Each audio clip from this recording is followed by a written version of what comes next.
Ambassa rail পুলিশের তৎপরতায় পুনরায় আমবাসা রেল স্টেশনে আটক হল গাঁজা সহ বিহারের 2 যুবক। বহিরাজ্যে পাচারের উদ্দেশ্যে 2 যুবক 2টি ব্যাগে 8 কেজি 400 গ্রাম শুকনো গাঁজা নিয়ে যেতেই তাদেরকে আটক করা হয়। জানা গেছে, আমবাসা রেল স্টেশনে যাবার জন্য মোটরস্ট্যান্ড থেকে অটোতে ওঠে কনস্টেবল রাজেশ। তখনই সে আঁচ করেন একই অটোতে 2টি ব্যাগ নিয়ে বসা বিহারের 2 যুবক। ব্যাগ দেখে সন্দেহ হয় পুলিশের।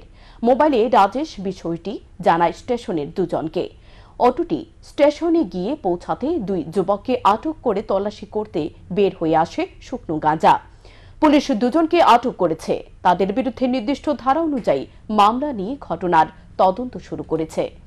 অনেক 5টার মধ্যে আমি এবং আমার স্টাফ নিয়ে আমবাসা রেল স্টেশনের প্ল্যাটফর্মে ডিউটি ছিলাম।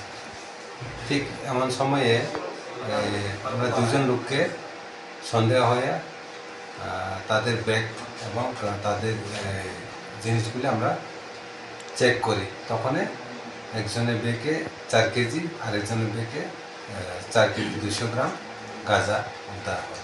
তাদের নামগুলি হলো শিবত কুমার, বাবার নাম বিপিন যাদব, গ্রামের নাম হলো লাগার, পিএস পার্বত্য, ডিস্ট্রিক্ট হলো খাগড়িয়া, বিহার। আরেকজনের নাম হলো অক্ষয় কুমার, বাবার নাম শালেন্দ্র যাদব,